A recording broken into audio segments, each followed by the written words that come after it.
Ethan Callahan buried his wife with his own hands, and the day after, he went back to work. Not because he wasn't broken, because broken men in Wyoming didn't have the luxury of stopping. That was 3 years ago. He hadn't spoken her name since. Then one summer morning, a woman walked onto his land with 2 hungry children behind her and dust on her boots. And she looked at him the way people look at a locked door, hoping, but not expecting anything. He opened it anyway, and that changed everything. If this story moves you, please subscribe to our channel and hit that bell. We drop new stories every week. Drop a comment and tell us what city you're watching from. I want to see how far this story travels. The summer of 1876 came in hard and dry across the Wyoming Territory. The kind of heat that cracked the earth open and made horses bad-tempered and men worse. Red Hollow sat in a low basin between 2 ridges, and by July, the whole town smelled like dust and hot iron and something slightly desperate, the way places smell when the rain doesn't come and the bills keep arriving. Ethan Callahan rode into town that morning the way he rode into town every week. Alone. Early. Done before most men had finished their coffee. He tied his horse outside the general store, pulled his hat low against the sun, and went inside. Walt Greer, who ran the store and had an opinion on everything, was already talking.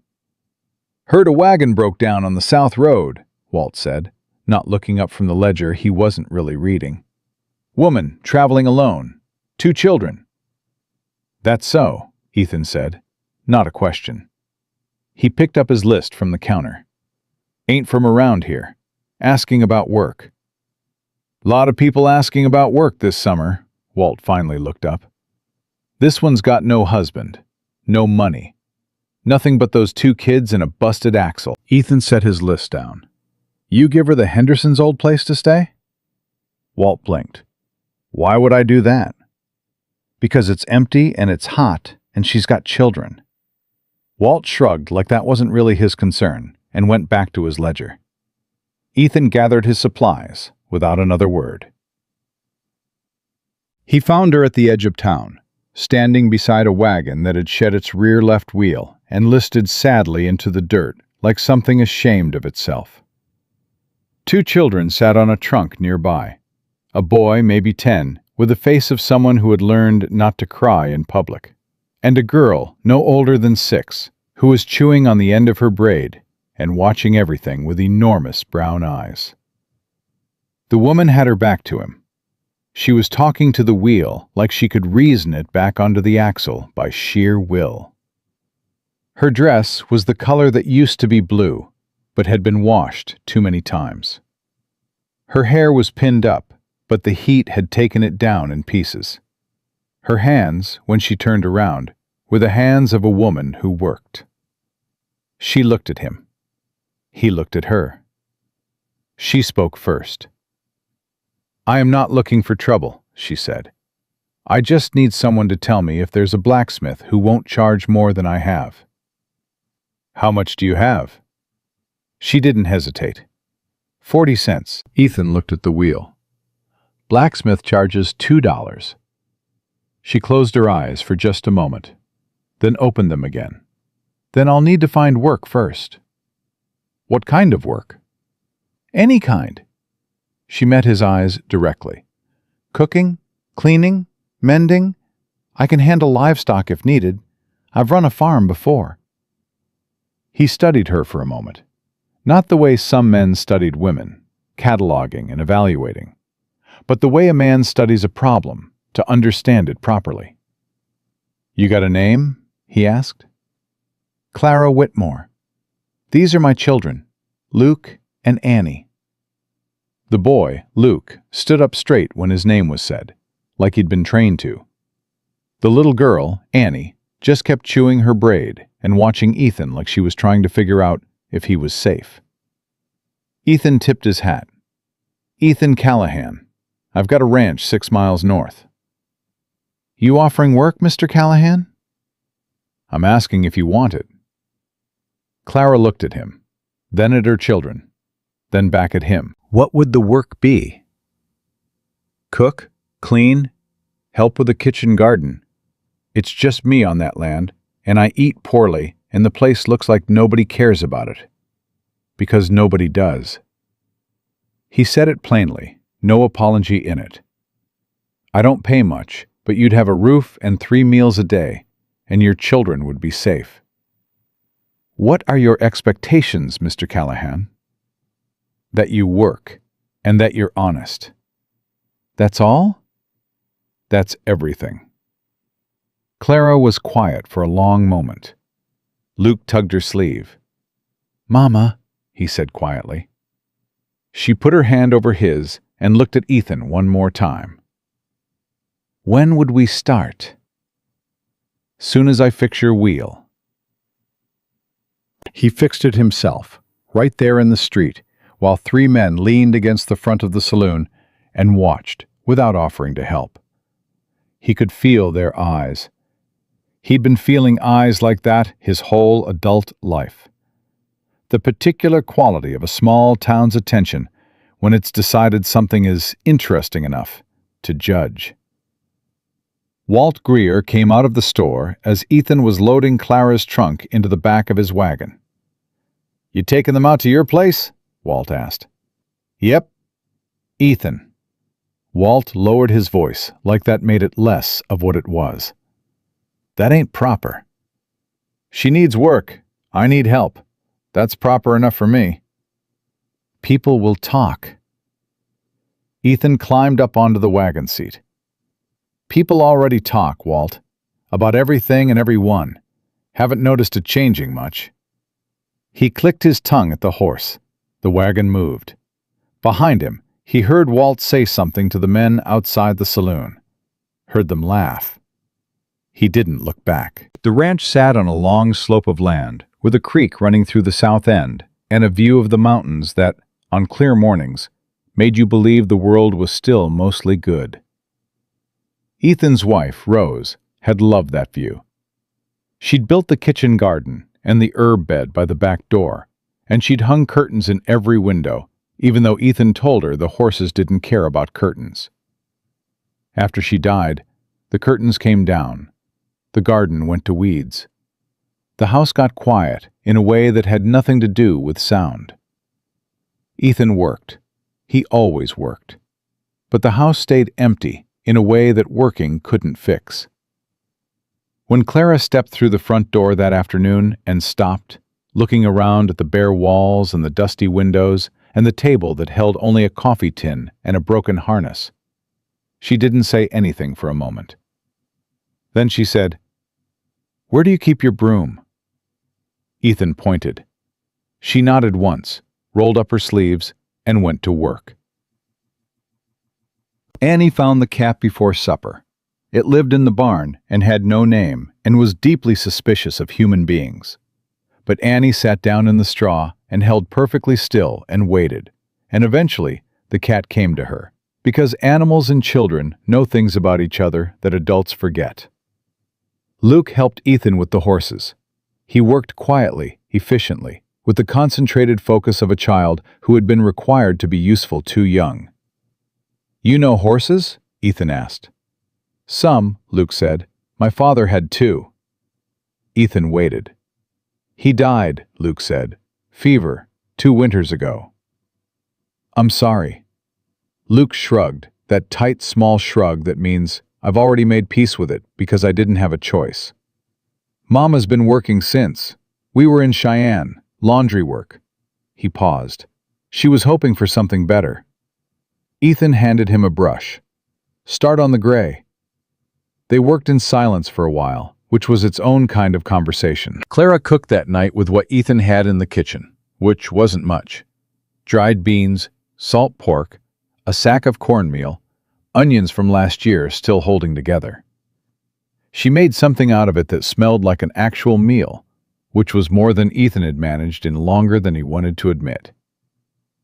They sat at the table, all 4 of them, for the first time in 3 years that Ethan had sat at that table with anyone. Annie talked. She had the unstoppable conversation of a 6-year-old who had been told too often to be quiet and had stored up a great deal of content in reserve. "The cat's name is Button," she announced. "Cat doesn't have a name," Ethan said. "It does now." Clara looked at her daughter with the expression of a woman who had given up fighting certain battles. "Say thank you to Mr. Callahan for supper, Annie." "Thank you, Mr. Callahan." Annie picked up her spoon. "Your house was very dusty." "Annie," Clara said. "It was," Ethan said mildly. "Less so now." Annie seemed satisfied with this. She ate her beans with great enthusiasm and told the table at length about a dog she had known in Cheyenne and a boy at her old school who could whistle with his fingers, and a dream she'd had about a horse with a green tail. Luke ate quietly and watched his mother's face the way children watch a parent's face when they're still deciding if a place is safe. Ethan watched Luke watching Clara and thought, "This boy has been the man of this family for 2 years, carrying that at 10. He poured more beans into Luke's bowl without saying anything. Luke looked up, startled. Ethan just nodded toward the bowl. Luke ate. The first rumor reached them within 4 days. Ethan found out the way men in small towns always find out. Someone told someone, who told someone, whose wife mentioned it to the feed store owner, who managed to work it into a sentence when Ethan came in for oats. "Some folks are saying," said the feed store owner, a man named Horace, with a talent for saying unpleasant things in a mild voice, "that your arrangement is irregular." "My arrangement," Ethan said. "The widow, livin' at your place." "She works at my place." "Just workin'." Ethan looked at him. "What else would she be doing, Horace?" Horace managed to express considerable doubt without saying anything at all, which was a skill. Ethan paid for his oats and left. The second thing that happened was the church. Ethan had never been a regular churchgoer. Rose had been, and after she died, he went twice a year because he felt it was respectful, and then came home and did not feel any better. But when Clara and the children arrived, she asked him on the first Sunday if there was a church in town. "There is," he said. "Do you attend?" "Sometimes." "Would it trouble you if we went?" "No." So they went. Pastor Elijah Brooks led services in the white clapboard church at the end of Main Street. A tall, serious man with kind eyes and the careful voice of someone who understood that words in front of a congregation have weight. He welcomed them without drama, which Ethan appreciated. The congregation was less contained. Ethan could feel it from the first hymn. The way people angled their bodies without turning their heads. The whispered exchange behind a hand. The way Martha Greer, Walt's wife, looked at Clara and then looked away with a specific expression of someone storing information. After the service, 2 women spoke warmly to Clara, and several did not speak to her at all. And one woman, Ellen Mercer, wife of the town banker, looked at her with a smile so sharp it could have drawn blood. "Mrs. Whitmore," Ellen said, the name precise in her mouth like a thing to be handled carefully. "How kind of Mr. Callahan to employ you." "He's been very generous," Clara said evenly. "Indeed," Ellen's eyes moved to Ethan, then back to Clara. "You must be quite capable to manage a ranch, all on your own, with 2 children." "I manage the house, ma'am. Mr. Callahan manages the ranch." "Of course." The smile didn't move. "Of course, that's all it is." Ethan stepped forward, not close, not aggressively, just enough. "Mrs. Mercer," he said pleasantly, "your husband's still looking to buy the north pasture?" Ellen blinked. "I'm sure I don't know Caleb's business." "Because my answer's still no," Ethan said, "just in case that comes up." He touched his hat brim, nodded, and walked with Clara and the children to the wagon. They drove the 6 miles home in the noon heat, without speaking much. Annie had fallen asleep against Clara's arm. Luke was watching the road. "She'll tell her husband," Clara said quietly. "She will," Ethan agreed. "Is that going to be a problem?" Ethan was quiet for a moment. The wagon rolled over a dry creek bed with a lurch, and Annie stirred and settled back against her mother without waking. "Caleb Mercer's been wanting that north pasture for 2 years," Ethan said. "He wants the water rights that come with it. Without that land, his cattle operation doesn't expand the way he wants it to." He kept his eyes on the road. "He's been waiting for me to need money bad enough to sell." "And you don't?" "Not yet." Clara looked at him. "He'll use this. Whatever he thinks this is. He'll use it against you." "Probably." "And that doesn't worry you?" Ethan glanced at her sideways. "Worrying is something I do about things I can change, Mrs. Whitmore. Caleb Mercer's ambitions aren't one of them." She was quiet. Then, "You didn't have to do that, back there, with his wife." "No." "But you did." She was being rude. Clara looked down at Annie, sleeping in her lap. "People have been rude before. No one's ever—" She stopped. "Stepped in?" She didn't answer, which was its own answer. Ethan turned his eyes back to the road. "You're working my land honestly," he said. "You're raising your children right. Anybody has a problem with that? They've got a problem with me." He said it the way you say something that's already settled. No drama in it, just fact. Clara was quiet for the rest of the ride home. Caleb Mercer was a man who had learned early that power doesn't always look like power. He was 51, well-fed, with careful hands and the patient eyes of someone who had made a profession of waiting. He ran the only bank in Red Hollow, and he knew, with the intimacy of a man who held everyone's notes, exactly how much everyone owed and exactly where the pressure points were.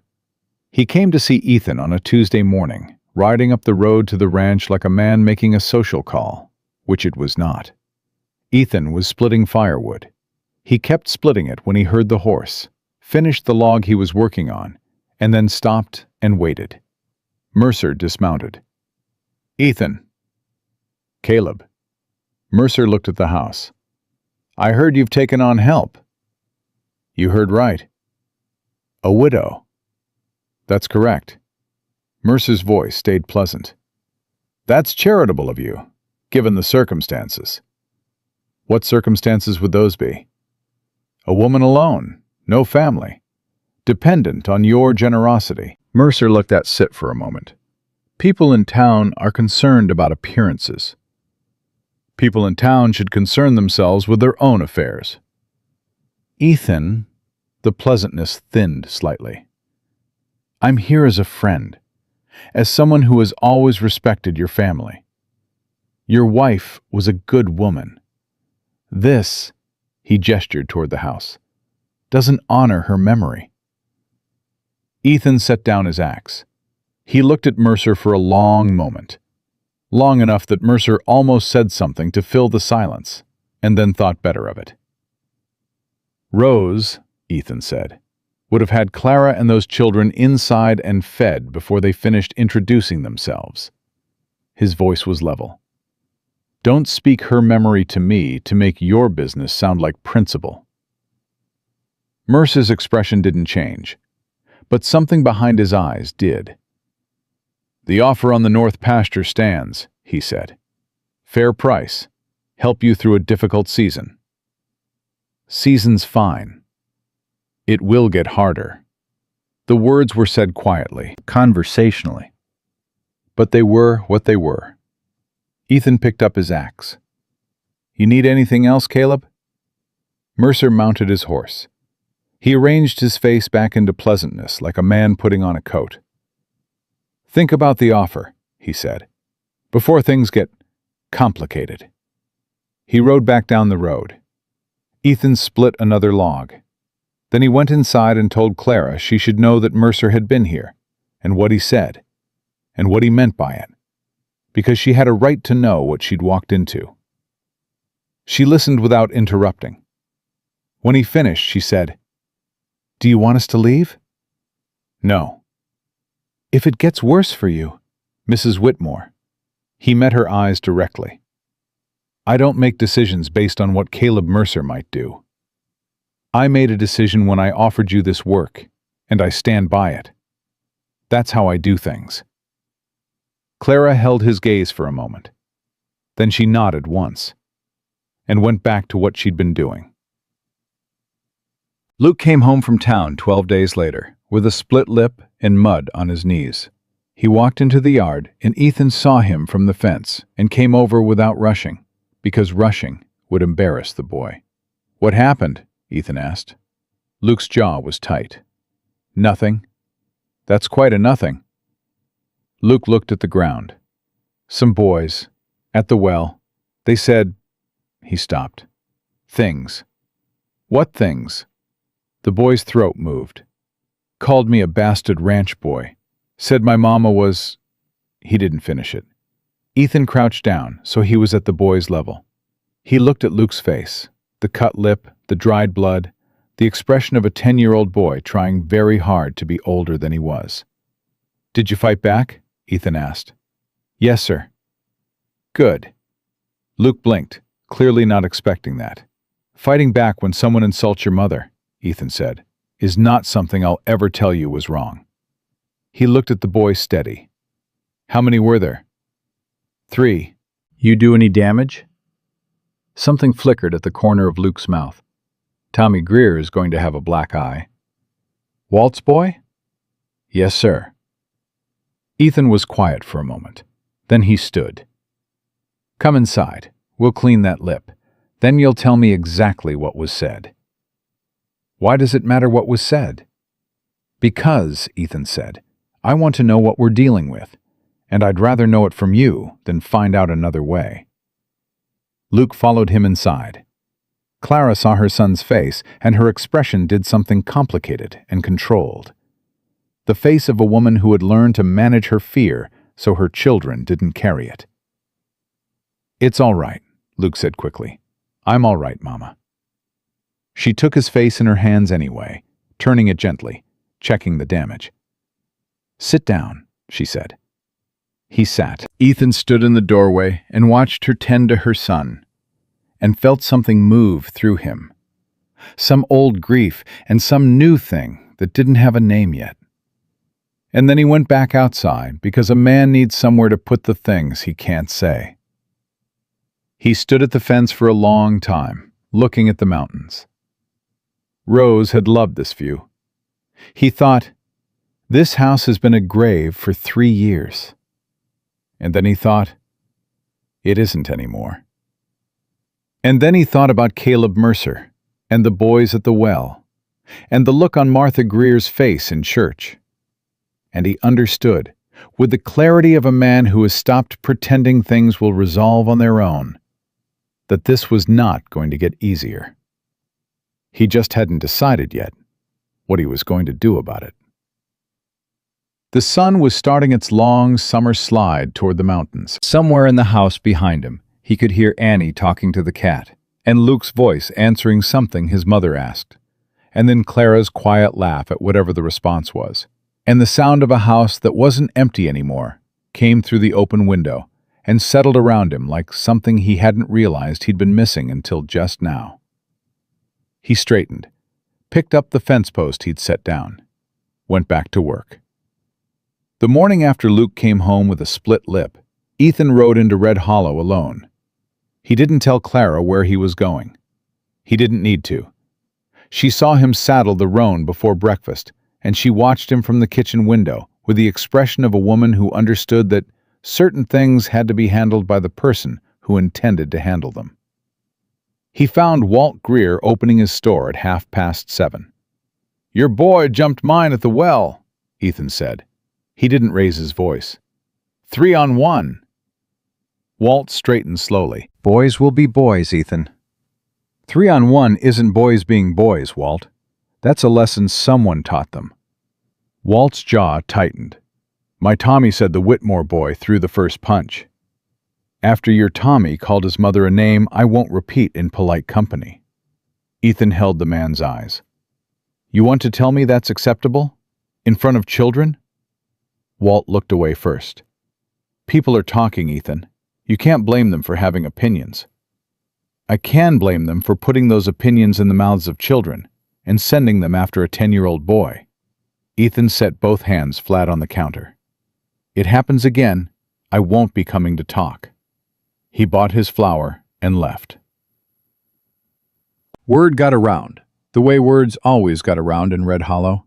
Fast and slightly wrong, which was worse than wrong entirely, because it kept the shape of the truth while losing all its sense.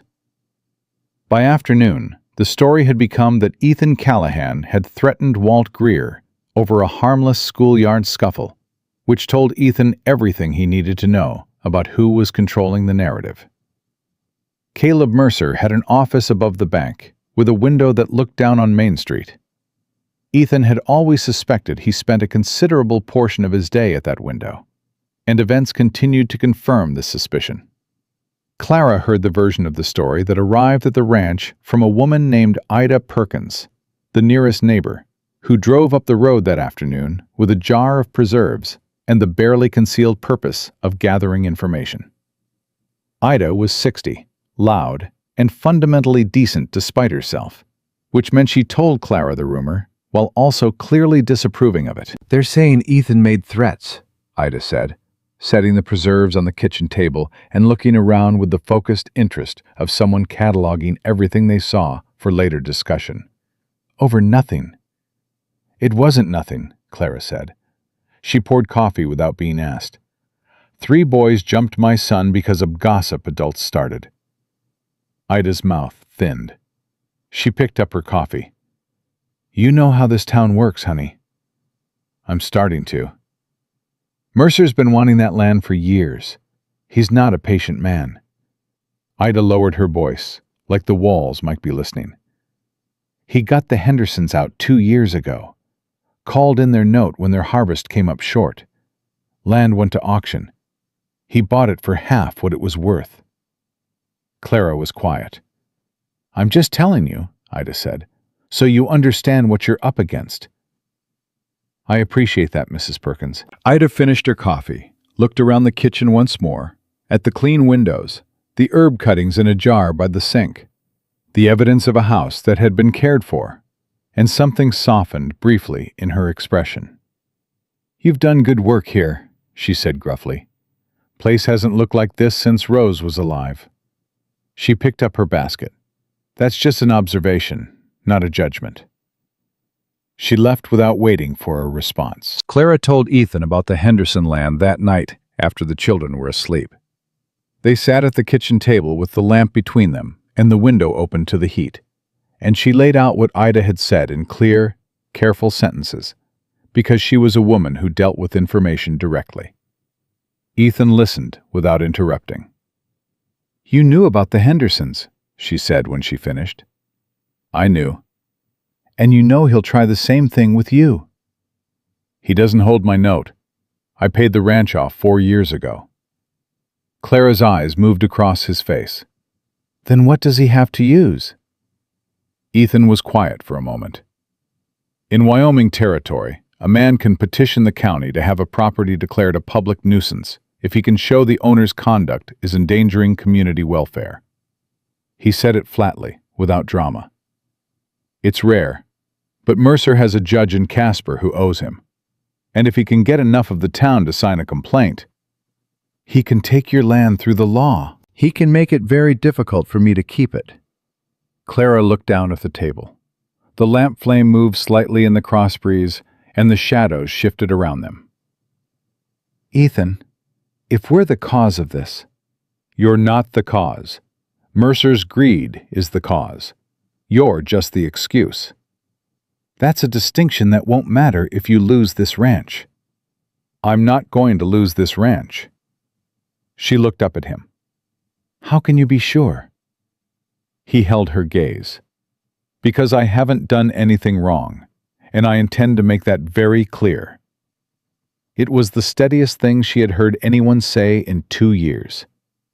She didn't know whether to find it comforting or frightening. She found it both. Annie got sick the second week of August. Not seriously. A summer fever. The kind that burns high for 2 days and then breaks and leaves a child limp and demanding soup and extra attention. But it shook Clara in a way she didn't show the children. A sick child with no doctor and no money and a hostile town was a particular kind of terror. And Clara had lived that terror before, when Luke got croup 2 winters ago in a rooming house in Cheyenne with no one to help her. She sat up both nights. On the second night, around 2 in the morning, Ethan appeared in the doorway of the small room where Annie slept. He was still dressed. Clara wasn't sure he'd been to bed at all. "Fever break?"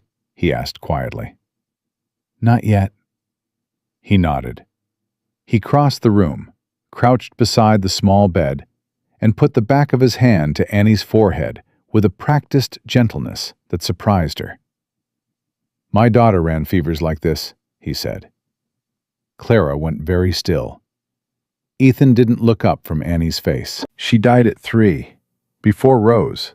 That was—" He stopped. "That was a harder winter." The room was quiet.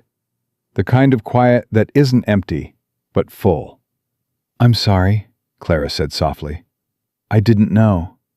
"Nobody here does. I don't talk about it." He was quiet for a moment. Her name was Grace. Annie stirred in the bed, turned toward the sound of voices, and her eyes opened halfway, fever bright and unfocused. "Is it morning?" she murmured. "Not yet, sweetheart," Clara said. Annie's eyes found Ethan in the dim light. "Mr. Callahan?" "Right here," he said. "Button came to sleep on the bed," she said, with the logic of a feverish 6-year-old. "I told her you wouldn't mind."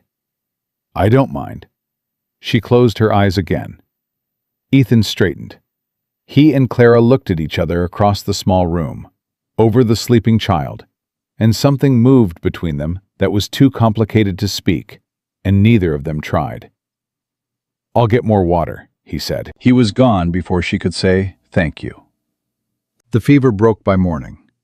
Annie ate breakfast with the ferocious appetite of a child who had been sick and was now deeply committed to recovering, and demanded to go see the chickens, and the ordinary rhythm of the house closed back over the night before, like water over a stone.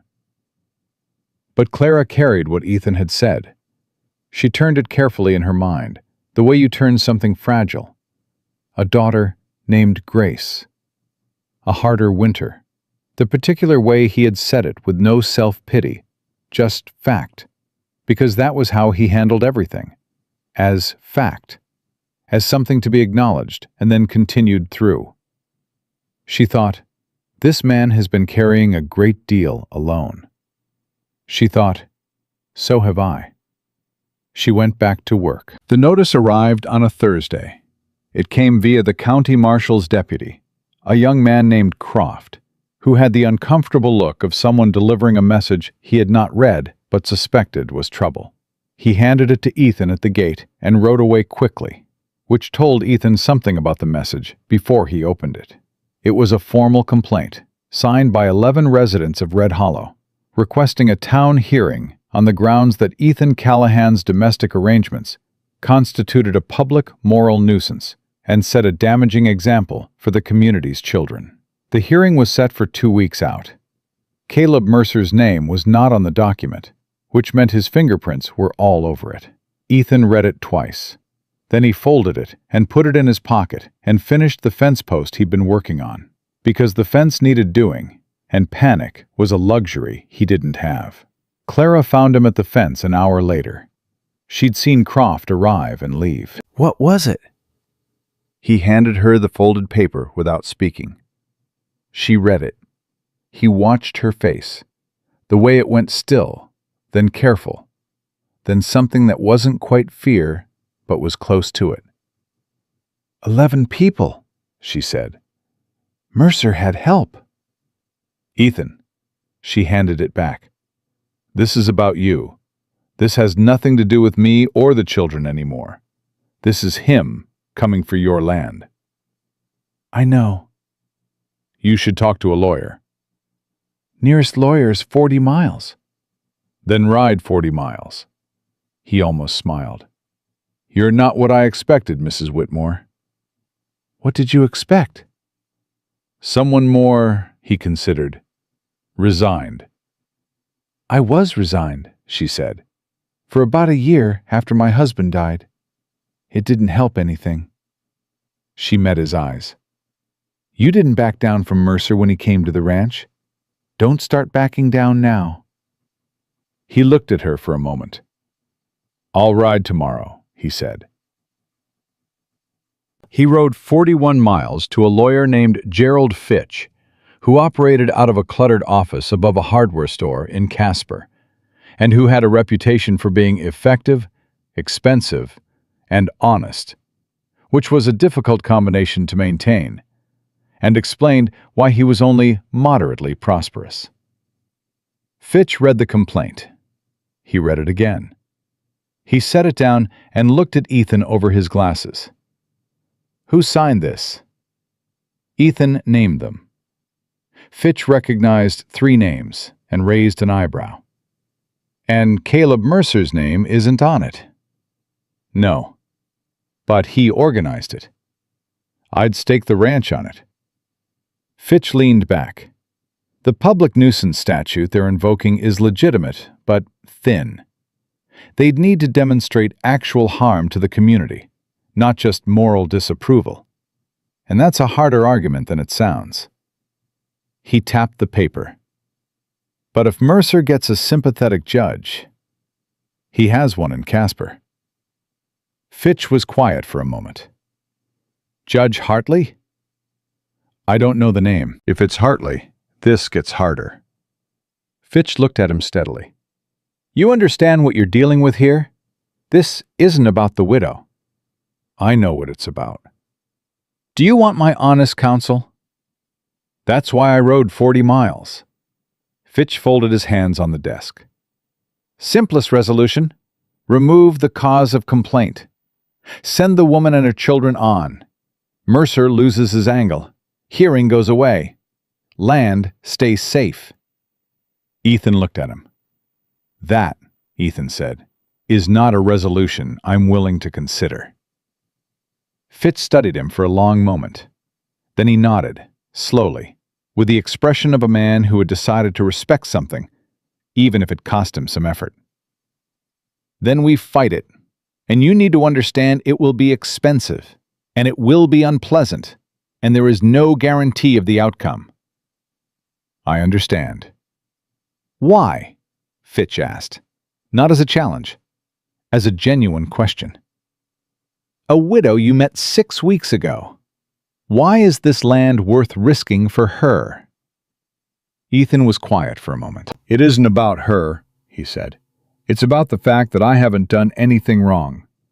And I'll be damned if I let Caleb Mercer use the law to teach me that doing right has a price I shouldn't have paid." Fitch was quiet. Then he opened his desk drawer and took out a clean sheet of paper. "All right," he said. "Tell me everything. From the beginning." Ethan arrived back at the ranch 2 days later, in the early evening, to find Pastor Elijah Brooks sitting at his kitchen table drinking coffee with Clara, which was not what he'd expected. Brooks stood when Ethan came in. He was a tall man with a direct manner and the particular dignity of someone who had decided, at some point, that he would rather be honest than comfortable. "Ethan," he said, "I came to talk to you." "Clearly," Ethan set his hat on the hook. "About the hearing." "About what I intend to say at the hearing." Brooks set down his cup. "I was told, by 3 separate members of my congregation, that I should make a public statement condemning your household. That failing to do so would be seen as condoning sin." The kitchen was very quiet. "And?" Ethan said. "And I told them I would not do that. Brooks held his eyes. I have watched you these past weeks, Ethan. I have watched how these children are cared for, how this woman works. There is no sin in your household that I can identify, and I am not willing to perform a condemnation for the convenience of men with financial interests in the outcome. Clara's hands had stilled on the table. They'll pressure you, Ethan said. They already have. Brooks picked up his hat from the table. I wanted you to know where I stand, before the hearing, so you don't walk in there thinking you're alone. He nodded to Clara, nodded to Ethan, and let himself out. The kitchen stayed quiet for a moment. Then Luke appeared in the doorway from the back hall. He'd clearly been listening. He looked at Ethan with those two old eyes. Is it going to be bad? He asked. Ethan looked at the boy. He thought about lying, which would have been kind. He thought about minimizing, which would have been practical. He said, It's going to be loud and ugly, and people are going to say things that aren't true, But we're going to stand there and let them say it. And then we're going to tell the truth. And the truth is going to hold. Luke held his gaze. How do you know? Because I've seen both sides of it, Ethan said. And the truth holds longer. Luke didn't look entirely convinced, but he nodded, and he didn't ask again. The 2 weeks before the hearing moved the way bad weather moves. Slow enough that you see it coming, fast enough that it hits before you're ready. The first thing Ethan noticed was the store credit. He'd had an account at Walt Greer's General Store for 11 years. Paid on time, every month, without exception. When he went in the Monday before the hearing to pick up supplies, Walt told him, without meeting his eyes, that the account had been suspended, pending review of his outstanding balance. Ethan's outstanding balance was $4.30. Is that so? Ethan said. Store policy, Walt said. Walt, I've had that account since before your youngest was born. Walt kept his eyes on the counter. I'm sorry, Ethan.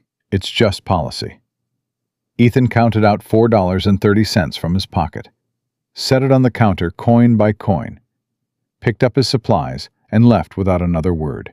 He went to the feed store next.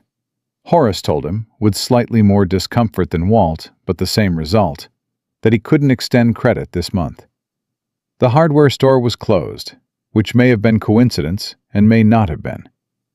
The woman who usually sold eggs to the ranch sent word she had none to spare. In 4 hours, Ethan Callahan had been quietly, efficiently cut off from the commerce of a town he'd lived in for 15 years. He rode home and did the arithmetic in his head. He had enough stored supplies for 3, maybe 4 weeks. The ranch was producing its own eggs now. Clara had seen to that. The kitchen garden was yielding. They weren't going to starve. But Mercer was making the point anyway. Points don't have to be practical to land. Clara was at the table when he got home, writing a letter. She looked up at his face and read it with the speed of a woman who had learned to read trouble early. What happened? He told her about the stores. She set her pen down. She was quiet for a moment, and he watched something move through her. Not panic, not despair, but the hard, quiet anger of a woman who has watched people punish innocence before and has run out of patience for it. Mercer, she said, has to be. Nobody does this all at once by coincidence. He's trying to make you feel it before the hearing, trying to make you come to him. I know. Will you? No. She looked at him. Ethan, you could lose. I know what I could lose. He said it gently, but with finality. I also know what I'd lose if I let him win this way. And that loss is bigger. Clara was quiet. Then she picked up her pen. I'm writing to my sister-in-law in Laramie, my husband's brother's wife. She's practical, and she has connections with some of the women's aid societies. I don't know if it'll matter, but It might. Ethan sat down across from her. Write the letter. She wrote it. He watched her hands move across the page, steady, precise, not a wasted word, and thought that there was a kind of courage in the practical. The courage of people who don't stop moving just because the ground is uncertain. Luke overheard them talking and said nothing about it. But the next morning, he was up before dawn and had finished the chicken feeding, the water hauling, and half the wood splitting before Ethan came out of the house. He stood back when Ethan appeared, not quite looking at him, in the way of a boy who wants to offer something but doesn't know if it will be received. Ethan looked at the split wood, looked at Luke.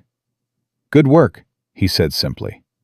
Luke's shoulders dropped half an inch, the relief of a child who needed to be useful and got to be.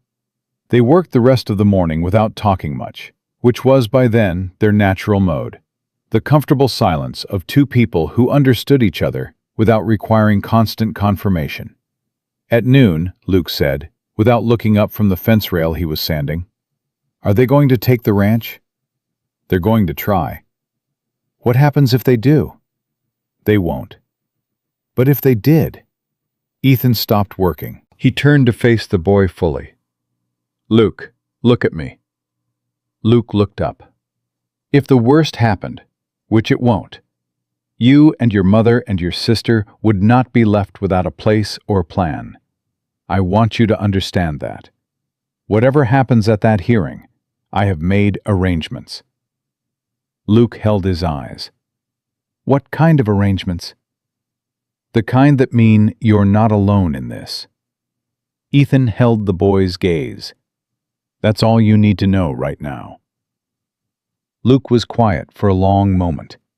Something in his face, that old, worn expression, shifted slightly.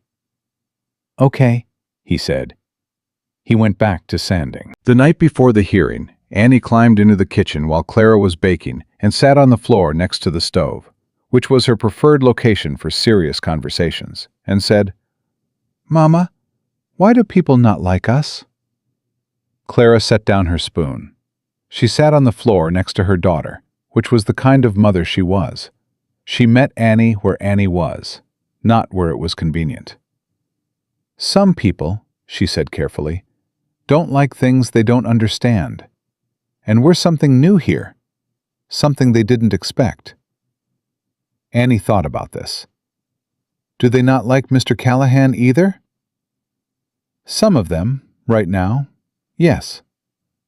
"That's stupid," Annie said, with the devastating simplicity of 6.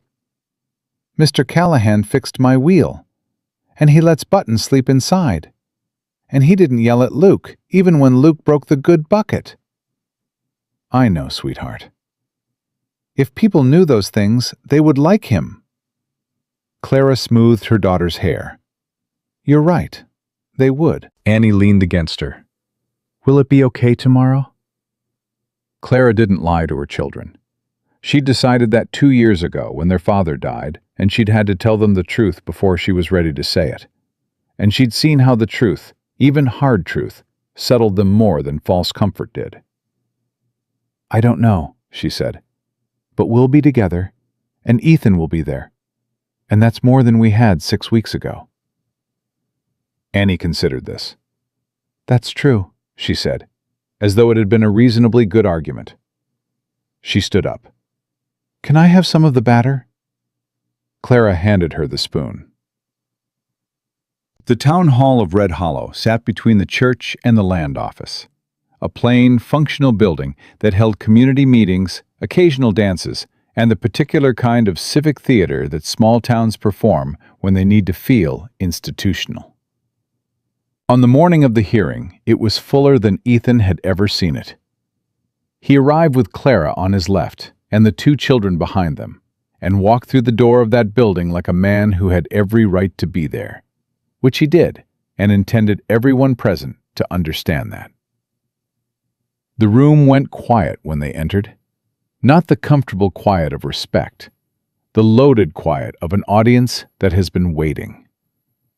Caleb Mercer sat at the front table alongside two county representatives Ethan didn't recognize, and a third man, older, heavy, with the settled authority of a judge, who Ethan recognized immediately as the man Fitch had warned him about. Judge Hartley. Mercer's judge. Ethan's jaw tightened slightly. He kept walking. Fitch was already there, at a side table, with papers in front of him and the contained expression of a man who had assessed the room and was recalculating. He caught Ethan's eye. The recalculation was not encouraging. Pastor Brooks was seated in the third row. He nodded once at Ethan, with the quiet solidarity of a man who had said what he meant and meant what he said. Ethan sat down. Clara sat beside him, straight-backed, her hands folded in her lap, her face arranged into the composed expression of a woman who would not give this room the satisfaction of seeing her frightened. Luke sat on her other side, Annie pressed small and watchful against his arm. Mercer didn't look at them. That was its own statement. Mercer's man opened the proceedings. He was a lawyer from Casper named Aldous Pierce, smooth and precise, who laid out the complaint in careful, measured language designed to sound reasonable while meaning something cruel. He talked about community standards. He talked about the responsibility of property owners to the moral character of their neighbors. He talked about the children of Red Hollow and the examples set for them. He did not once say, "Caleb Mercer wants this man's land and has manufactured a moral panic to get it." When Pierce finished, Fitch rose. He was quieter than Pierce, less polished. He had the manner of a man who had seen enough courtrooms to know that performance was less reliable than precision. He laid out three things: that Ethan Callahan's employment of Clara Whitmore was a legitimate labor arrangement, that no evidence of impropriety existed beyond rumor, and that the statute being invoked had never in Wyoming territory been successfully applied to a case without documented harm. He said it all plainly. He sat down. Judge Hartley looked at Mercer's table and back at Fitch and Ethan with the expression of a man who had already decided and was performing the decision-making for the record. "We'll hear from witnesses," he said. The witnesses Mercer had assembled were a particular kind of theater. Walt Greer spoke about community character. Ellen Mercer spoke about her concern for the moral education of Red Hollow's youth.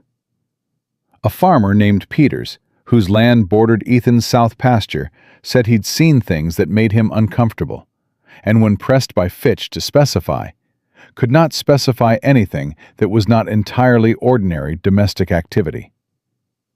Each of them spoke with the self-righteous discomfort of people who knew they were doing something they would not want examined too closely, but had convinced themselves the cause justified it. Ethan sat still through all of it. Clara sat still. The children sat still. And the room watched them. And some faces held satisfaction, and some faces held discomfort, and a few faces in the back, Ida Perkins was one, held something that looked a great deal like shame. Then Hartley said, "Does the respondent wish to speak?" Ethan stood. The room shifted. He didn't look at Mercer. He looked at the room, at the people, the faces, the neighbors he'd had for 15 years, and the strangers, and the few friends, and the many watchers. "3 years ago," he said, "my wife died, and my house went quiet, and I worked this land alone, and did not ask this town for anything, and this town asked nothing of me." His voice was level. 6 weeks ago, a woman came to Red Hollow with 2 children and nothing else. She asked for work. Nobody offered her Emmy. I did. He paused. She cooks, she cleans, she tends the garden my wife planted and couldn't finish. She's teaching my chickens to be productive, which is more than I managed. Her son works harder than men twice his age. Her daughter, A brief pause. Named my barn cat. A sound moved through the room. Not quite laughter, something more complicated. I have done nothing wrong, Ethan said. I offered honest work to an honest woman who needed it. I will not apologize for that. I will not be made to feel ashamed of it, and I will not send them away to satisfy a man who wants my north pasture and has spent 6 weeks trying to find a moral argument for taking it. Silence. Complete, ringing silence. And then Caleb Mercer, who had not spoken once through the entire proceeding, stood up. "That is a slanderous accusation," Mercer said. His voice was controlled, but just barely. "Made without evidence." "You came to my ranch," Ethan said, still level, 3 days after Mrs. Whitmore arrived. "You told me the offer on the north pasture stood. You told me things would get complicated. 1 week later, my store credit was suspended. 2 weeks later, this complaint appeared with 11 names on it." He looked at Mercer directly. "I don't need a lawyer to connect those facts, Caleb, and neither does anyone in this room." The silence was different now. Heavier. The kind of silence that happens when a truth is said in a room full of people who have been pretending not to know it. Mercer's face went red. "Judge Hartley." "Mr. Callahan," Hartley said sharply, "you will not make accusations in this hearing without documentation." "I have documentation." Fitch rose. He placed a paper on the judge's table. "Bank records, obtained legally, showing a $5,000 payment from Mercer's account to a county official in Casper, specifically to the clerk responsible for the assignment of this hearing to your court, Judge Hartley." The room erupted. Mercer was on his feet. Pierce was on his feet. Hartley slammed his hand on the table for order, and got none for a full 30 seconds. Ethan stood in the middle of it, not moving, with the stillness of a man who has placed his card and is waiting to see what the table does. Clara's hand found his arm, not clinging, just present. A brief, real contact. He didn't look down, but his posture changed, just slightly, like a man who has been carrying something alone and just felt someone take a corner of the weight. When the room quieted, Fitch said, "We request the dismissal of this complaint and the recusal of Judge Hartley on the grounds of documented conflict of interest." Hartley's face was the color of old brick. "This is not the appropriate venue. It is the only venue available to my client today." Fitch was very calm. "If you wish to contest the documentation, I invite the court to do so formally. The records are already in the hands of a second attorney in Cheyenne." He paused. "And a reporter from the Wyoming Tribune." The second eruption was louder than the first. It took another 40 minutes for the hearing to dissolve into chaos, and then into the uncomfortable administrative business of formal dismissal, which Hartley performed with the graceless haste of a man trying to exit a room before the fire reaches him. Mercer walked out without looking at Ethan. Pierce gathered his papers with the practiced neutrality of a lawyer who had been on the losing side before, and would recover.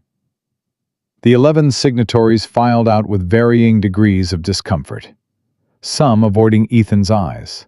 One woman, Mary Hutchins, actually stopping and opening her mouth as if to say something, and then closing it again and moving on. Ida Perkins stopped. "You handled that well," she said gruffly to both of them. "Fitch handled it," Ethan said. "Fitch had the paper. You had the room." She looked at Clara. "Your letter reached someone, honey. That's where the Tribune man came from." Clara blinked. "My sister-in-law. Apparently she knows a woman who knows someone at the paper." Ida shrugged. "Good thing, too." She patted Clara's arm once, firmly, and walked out. They were among the last to leave. Luke had been silent through the whole proceeding, silent with the focused, absorbing attention of a boy, storing everything away for later examination. As they walked out into the August heat and the street of Red Hollow, he walked close to Ethan's side. Not touching, just close. Ethan glanced down at him. "You okay?" he asked. Yes, sir. Luke thought for a moment. Mr. Callahan, Yeah? you knew about the bank records before you went in there. It was not a question. Fitch found them, Ethan said. But you let Mercer talk. You let all of them talk. You waited until he stood up. Luke's eyes were sharp. Why? Ethan looked at the boy for a long moment. Because the room needed to hear what he was before they saw what he'd done, he said. People can dismiss evidence. They find it harder to dismiss the man they just watched stand up. Luke was quiet, processing. That's smart, he said finally. Fitch is smart, Ethan said. I had just trusted him. Annie, who had been holding her mother's hand and listening to none of this because she had spotted a dog outside the feed store, tugged free and ran toward it. And Clara called after her, and for a moment it was just ordinary. The unremarkable, irreplaceable ordinary of a family on a summer street. Ethan stopped walking.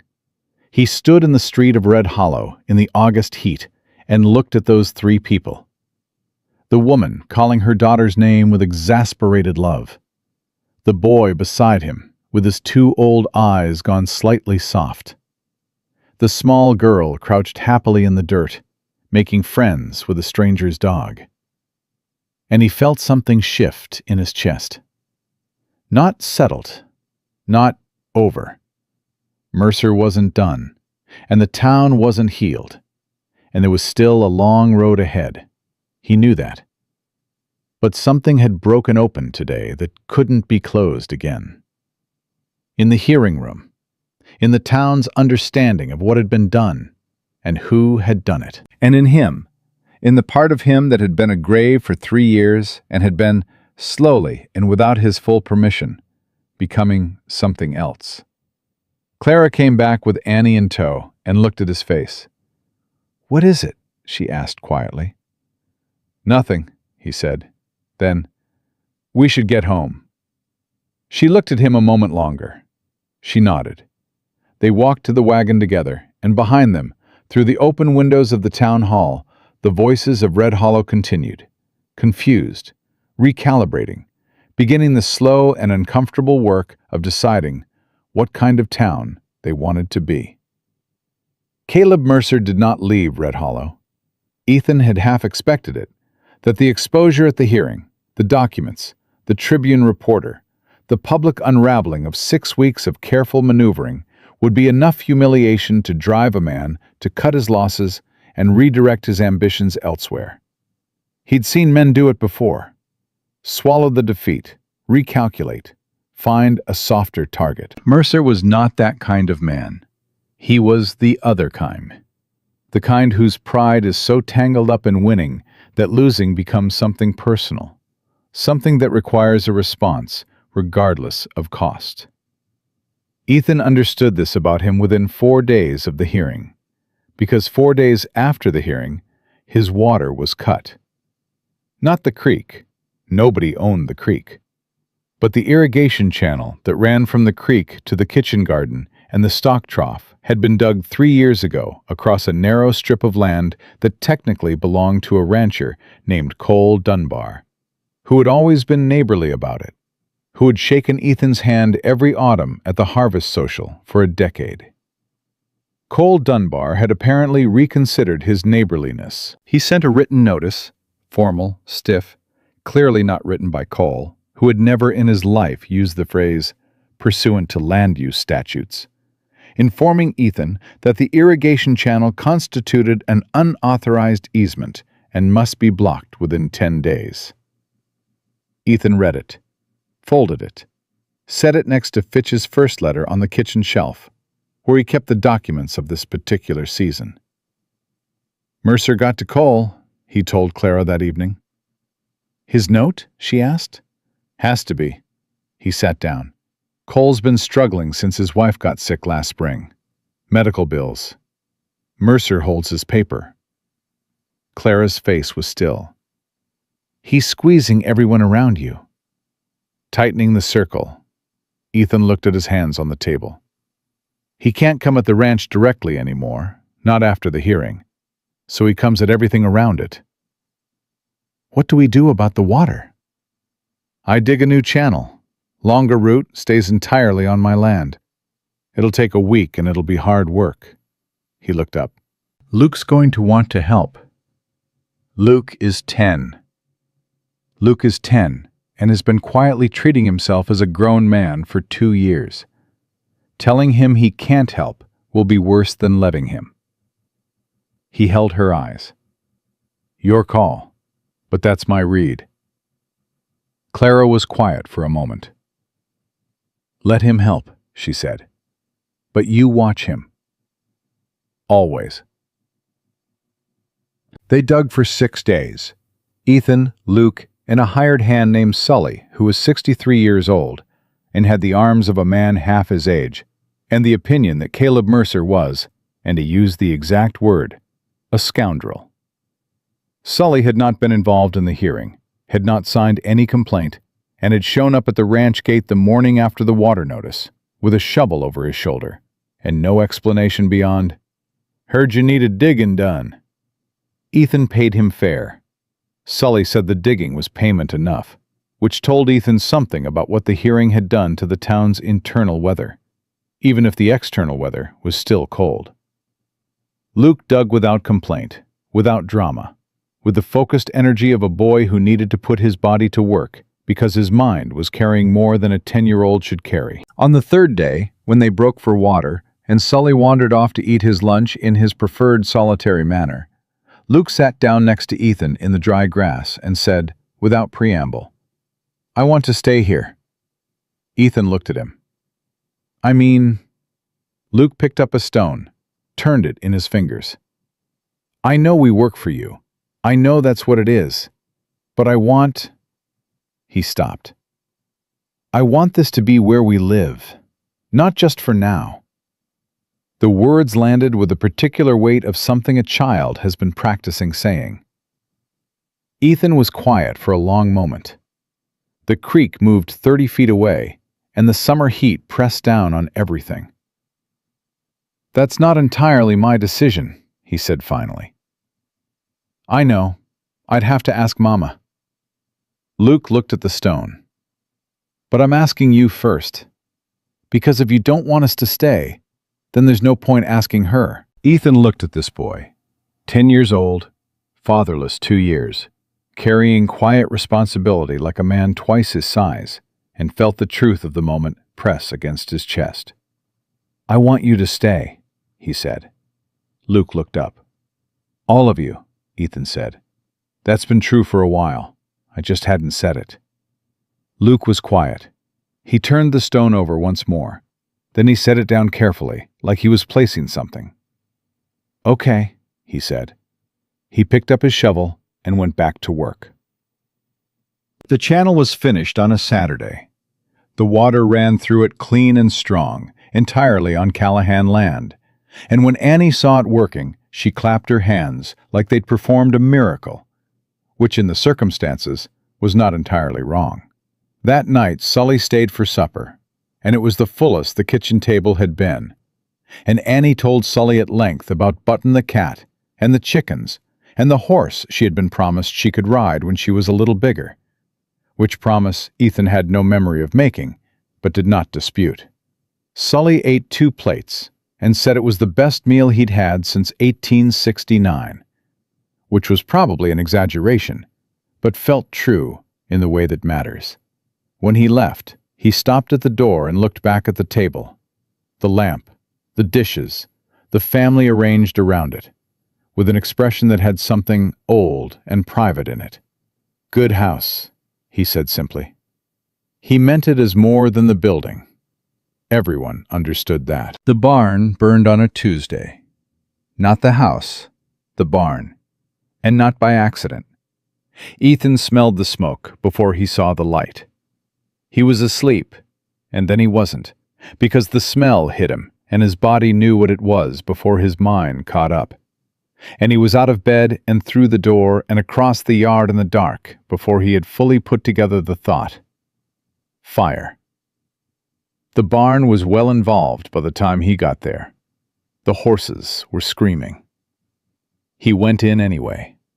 He got 2 horses out, then a third. The fourth was in the back stall, panicked beyond moving, and he grabbed its halter and pulled and talked low and rough in the way you talk to a frightened animal. And the horse came, finally, violently, nearly knocking him down, and they came out of the barn together into the hot, dark air, and the horse ran, and Ethan turned around. Luke was standing at the barn door. He had gotten there before Ethan saw him, and he'd brought the horses at the near end out by himself. 2 of them, in the dark, on fire, at 10 years old.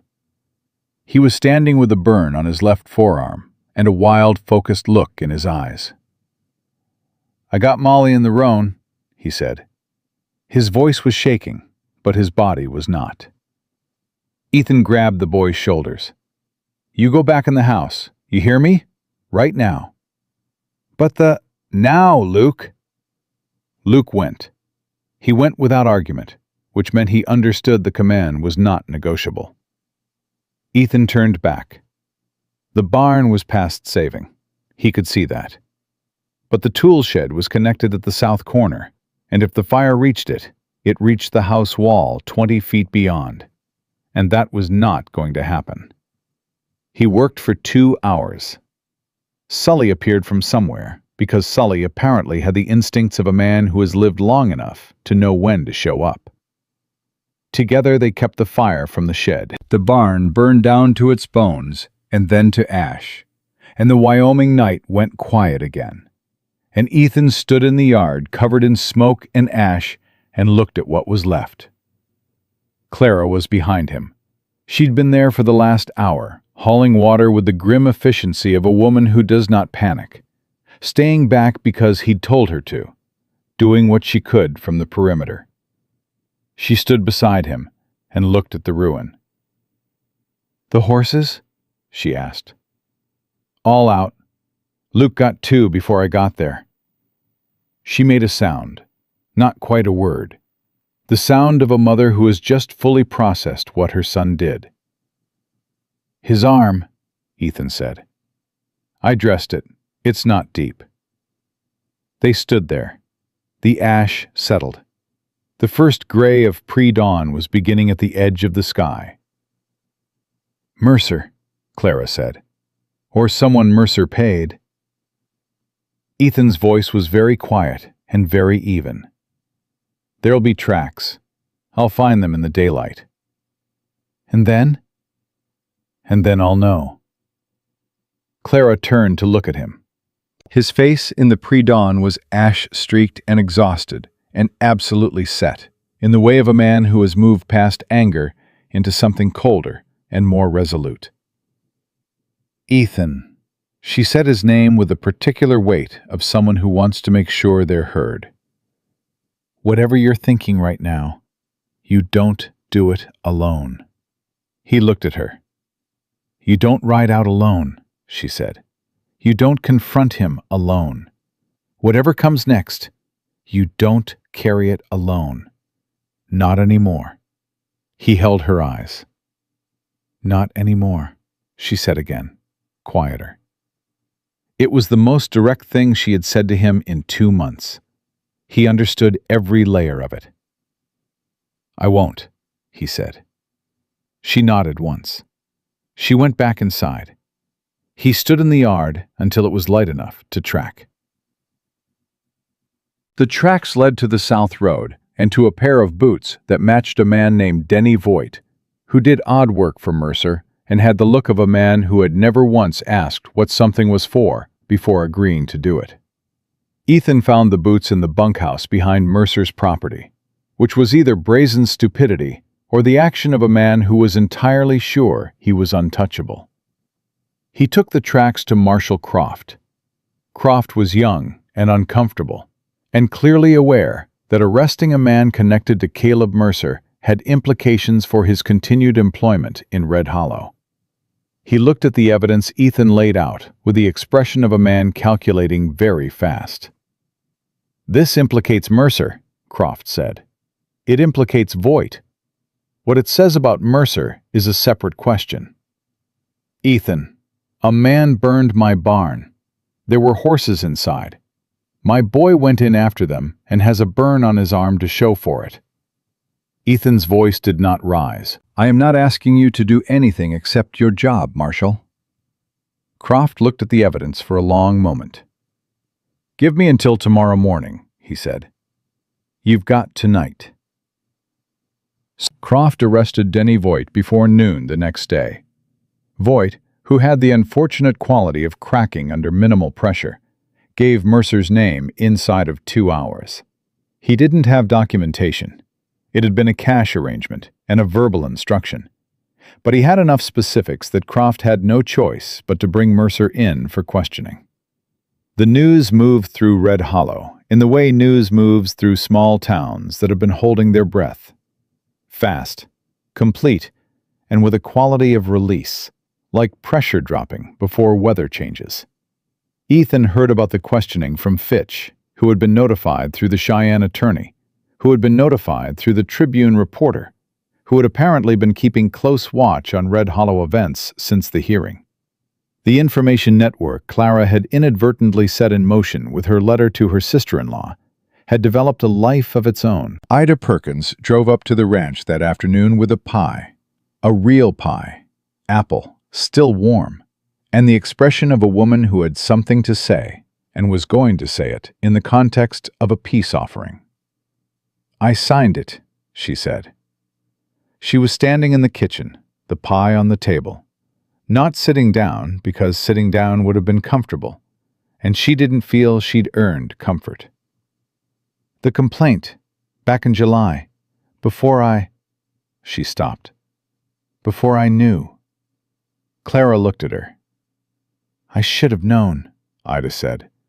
"I've lived here 30 years. I knew what Mercer was. I signed anyway because the other women were signing and I was—" She pressed her lips together. "I was a coward, and I'm sorry." The kitchen was quiet. Clara said, "Why are you telling me and not Ethan?" "Because you're the one I wronged more." Ida looked at her directly. "He's a man with land and standing. He had something to defend. You had nothing when you came here. Nothing but those children. And I signed a paper that said you were a problem." Her voice went rough. "That was wrong. I knew it was wrong, and I did it anyway. I'm sorry." Clara was quiet for a moment. Annie was in the yard. Luke was with the horses. The kitchen was just the two of them, and the warm smell of pie, and 30 years of a small town's accumulated cowardice sitting on the table between them. "Sit down, Mrs. Perkins," Clara said. Ida sat. Clara poured coffee.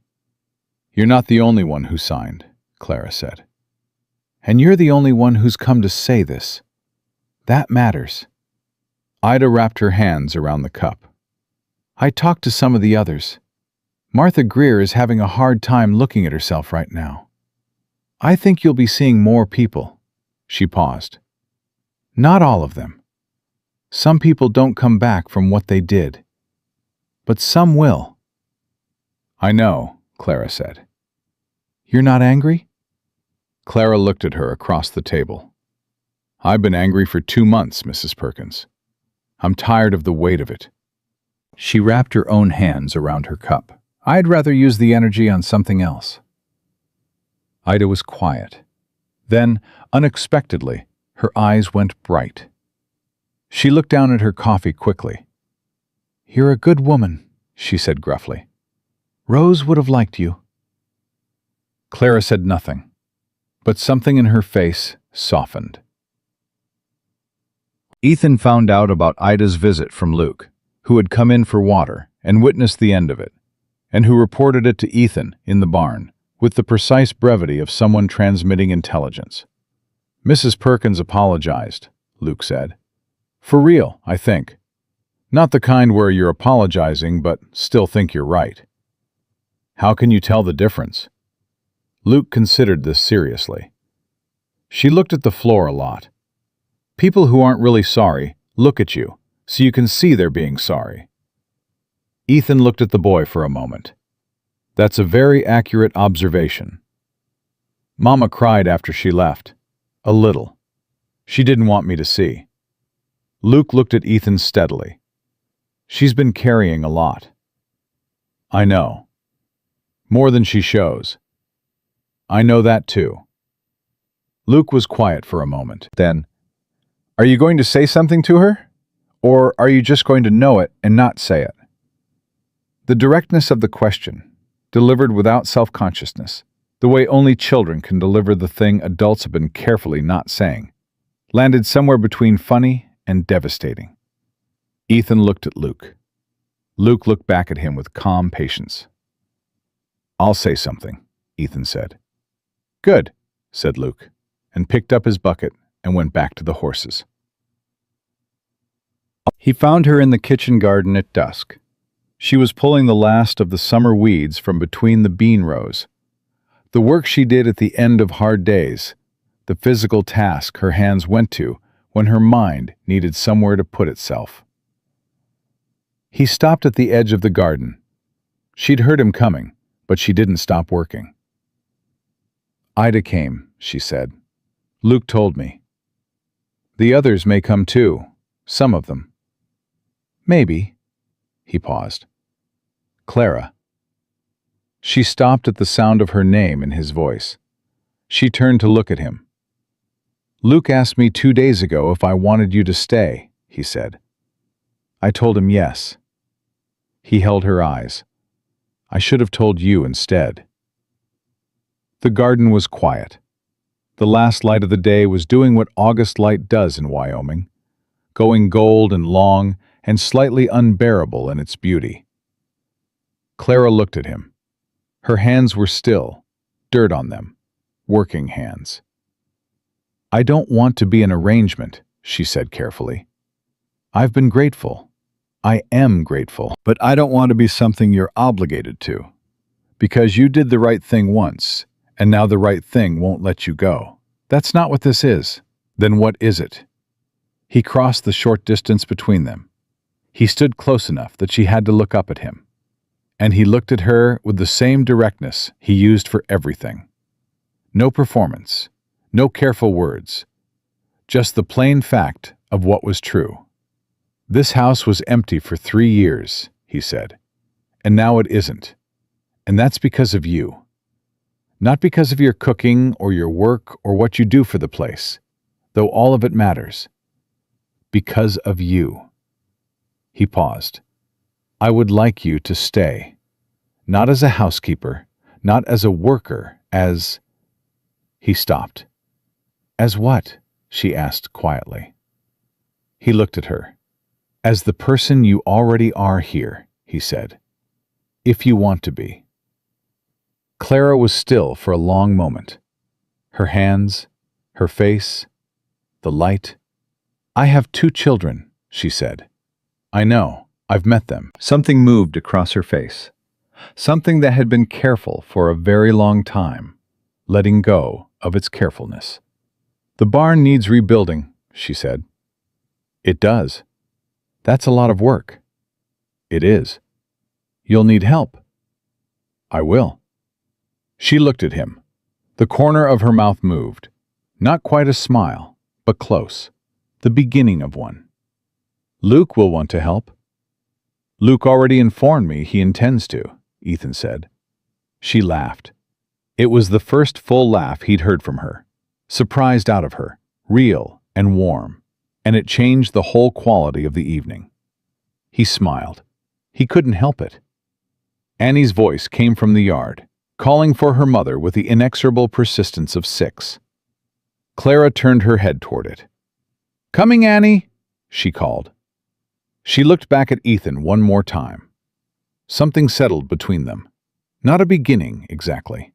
More like an acknowledgement of something that had been true for a while, and was now no longer pretending not to be. I want to stay, she said. He nodded. Simple, like something decided. She walked past him toward the house, and Annie came running and crashed into her legs. And Clara caught her daughter with both arms and lifted her up, and Ethan watched them go inside together. He stood in the garden in the last of the light. Above him, the Wyoming sky was doing its impossible August thing, turning colors that had no names. And the mountains sat heavy and patient on the horizon, the way they'd always sat, the way they'd sat when Rose was alive, and when she wasn't, and through the 3 empty years, and now through this. He thought, the barn needs rebuilding. He thought, I know how to build things. He turned and walked toward the house. Behind the kitchen window, the lamp came on. The barn rebuilt itself in pieces, the way most things worth having are built, not all at once, not by one person, but by accumulation. Sully came the first morning with lumber in his wagon, and 2 men Ethan didn't know, who turned out to be brothers from the east side of the county who had heard about the fire, the way news travels in ranch country. Fast, word of mouth, arriving already attached to a judgment. The judgment was that arson was arson, and a man whose barn got burned deserved help from his neighbors. And these 2 brothers had decided that independent of any particular feeling about Ethan Callahan, or the widow, or Caleb Mercer, or any of it. They showed up. They worked. They left at dark without expecting supper. They came back the next day. On the 3rd day, Cole Dunbar appeared at the gate. Ethan saw him from the framing and came down from the half-built wall without hurrying. Cole stood at the gate, holding his hat in both hands, with the posture of a man doing penance, which was what he was doing. Mercer called my note, Cole said. Month ago. Told me he'd extend if I sent you the easement letter. He looked at the ground. I knew what he was doing. I sent it anyway. Ethan looked at him. I'm sorry, Cole said. That's the whole of it. I'm sorry. Mercer's in Cheyenne right now being questioned by the territory attorney, Ethan said. Your note may be part of that. You should talk to Fitch. Cole looked up, startled. The territory attorney? The Tribune reporter did more digging after the hearing. The Henderson land. Your note. 2 other ranchers I didn't know about. Ethan's voice was level. Mercer has been doing this for a long time and to a lot of people. You weren't the first. Cole's jaw worked. I should have come to you, instead of... Yes, Ethan said simply. You should have. He looked at the man for a moment. You want to make it right, Cole? You can pick up a hammer. We're short a man on the east wall. Cole looked at the barn, at the workers, at Ethan. All right, he said quietly. He tied up his horse and went to find a hammer. Clara watched from the kitchen window as the barn went up day by day, and she kept track of the faces the way she kept track of everything, carefully, without sentimentality, noting what was real. Some faces were familiar. Sully, the brothers, Cole Dunbar, a woman from the church who brought food 3 days running and never asked to come inside, just left it at the door, which was its own kind of apology. Some faces were new, people she hadn't met yet, who came because word had traveled and because the story of what Mercer had done was spreading in the specific way that stories spread when they confirm what people suspected about a man who has too much power in a small place. Martha Greer came on a Wednesday. She was Walt's wife, the woman who had watched Clara in church with cataloging eyes, who had been among the first to whisper and the last to reconsider. She came alone, without Walt, which told its own story. She brought a jar of preserves and stood at the kitchen door and said, I owe you an apology. Come in, Clara said. Martha came in. She sat. She looked at her hands. I was afraid of you, she said, when you first came. Not afraid of you specifically, afraid of what it meant. A woman like you, capable, alone, asking nothing from anyone. It made me feel—" She stopped. "Small," Clara said quietly. Martha looked up. "It made you feel like the wrong kind of woman had shown up and was making everyone aware of what the wrong kind was," Clara said. "Not unkindly, just true." Martha's eyes went bright. "That's a hard thing to hear said out loud." "I know. I've thought it about other women myself at different points in my life." Clara poured coffee. "We're not always kind to each other, especially when we're frightened." Martha sat with that. Then, "Walt's having a hard time. He knows what he did. Walt's not a bad man. He's a weak one. There's a difference." There is. He wants to come apologize. He's not sure he'll be received. He'll be received, Clara said, when he's ready. Martha looked at her with the look of a woman revising an opinion she'd held for months. "You're not what I expected." "People keep saying that." "What did you expect us to expect?" Clara looked at her steadily. "Nothing good," she said, "and you didn't disappoint for a while." Martha surprised them both by laughing. It was a short, startled sound, but it was real. The barn was finished on a Friday. Ethan drove the last nail in the top beam late in the afternoon with Luke beside him and Sully watching from below with the critical eye of a man who takes construction personally. When it was done, Sully walked around the whole structure twice, inspecting, and then said it would hold and that the pitch on the east side was better than the original, which Ethan took as high praise. Annie declared the new barn superior to the old one, on the grounds that it smelled better, which made Sully laugh for the first time since Ethan had known him. That night, Clara made a proper supper, a real one, not the careful rationing of the past weeks, but the abundance of a woman cooking for people she wanted to feed. The table held Ethan, Clara, Luke, Annie, Sully, and Cole Dunbar, who had been quietly working alongside them every day since he showed up at the gate, rebuilding the thing he'd helped damage, one nail at a time. It was loud. Annie held forth about the chickens, the cat, and a comprehensive plan she had developed for a second cat, which she called Cat 2, for efficiency. Sully argued with Cole about the proper angle for fence bracing. Luke talked more than he'd talked at any table Ethan could remember. The careful quiet of him, finally giving way to something looser and younger. Ethan sat at the head of his table and said very little, and watched all of it, and felt in his chest the specific weight of a life being rebuilt. Not the same as it was, better in ways he hadn't anticipated, different in ways that still sometimes surprised him.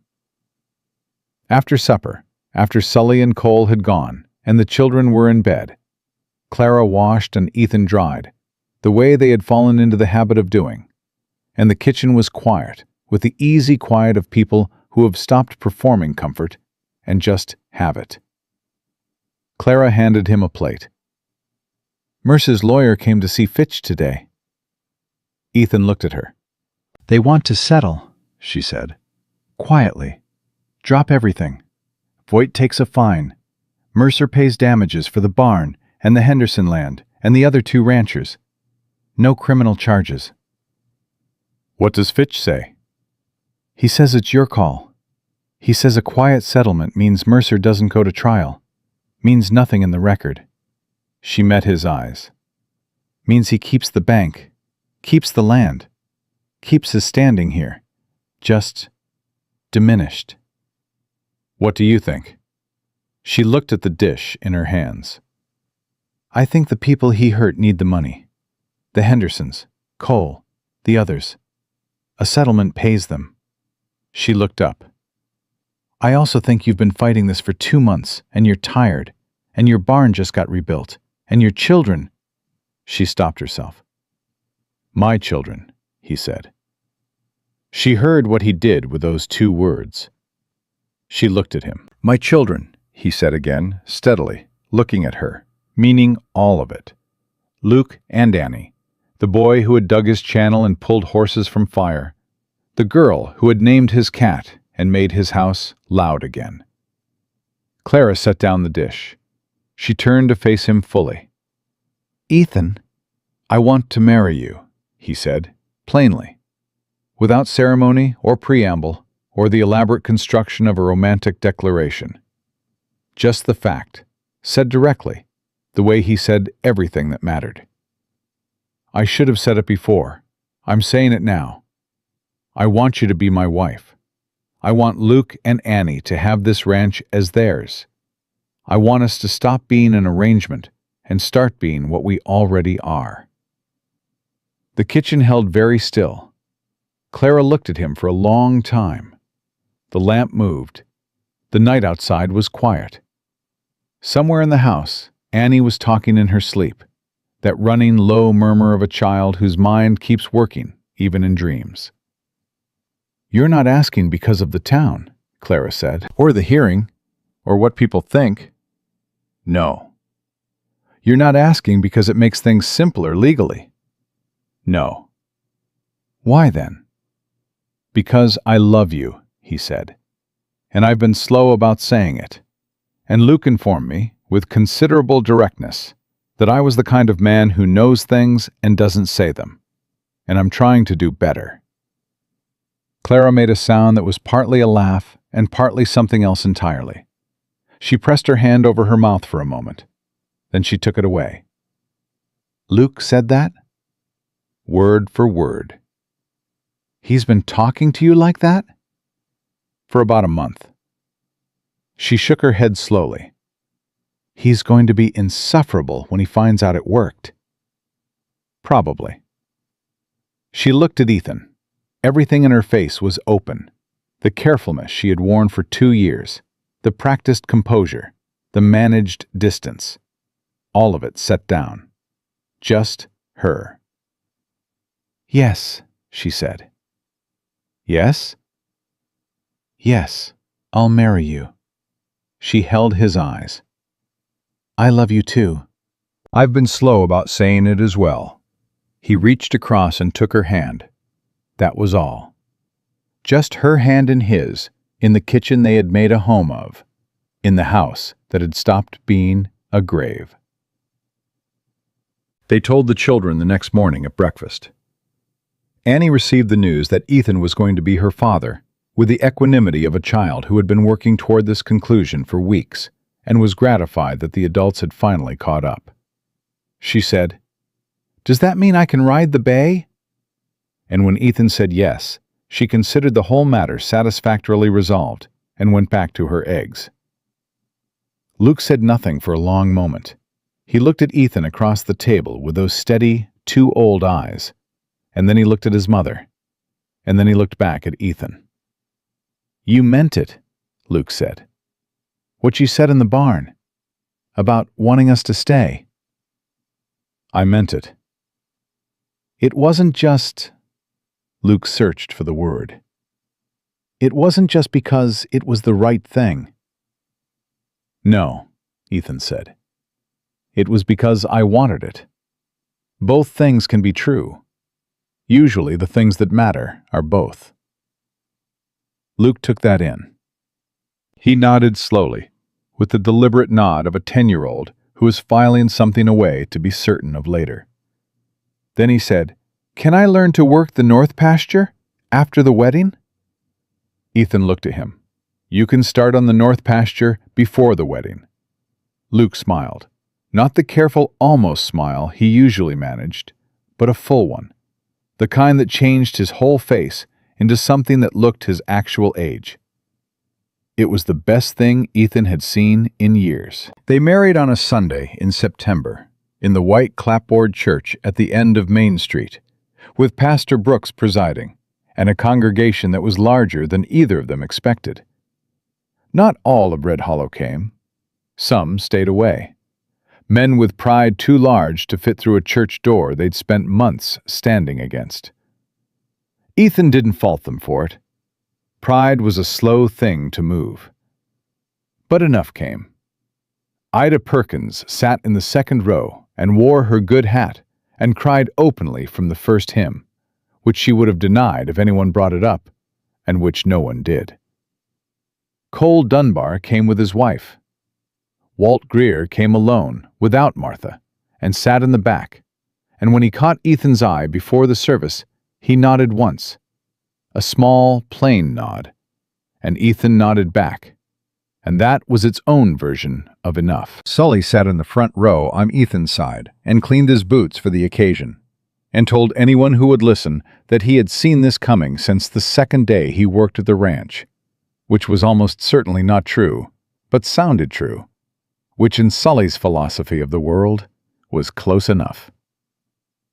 Luke stood beside Ethan as the ceremony started, straight-backed, serious-faced, the posture of a boy who understood the gravity of what was happening and had decided to be equal to it. At some point during Pastor Brooks's words, Luke's hand found Ethan's arm, not holding, but resting, the light, specific pressure of a child staking a claim. Ethan kept very still and did not look down, because he knew if he looked down, he would not be able to keep his face arranged appropriately. Annie stood beside her mother and held her flowers with tremendous concentration for approximately 2 minutes, and then began examining a loose thread on her dress. And Clara reached down and took her daughter's hand without looking away from Ethan. And Annie submitted to this with a sigh and stood still. When Pastor Brooks asked if anyone present knew reason these two should not be joined, the church was absolutely silent. Ethan had not been certain it would be. It was. Clara looked at him across that silence with everything in her face that she had spent 2 years keeping composed and careful. And he looked at her with everything he had spent 3 years carrying alone.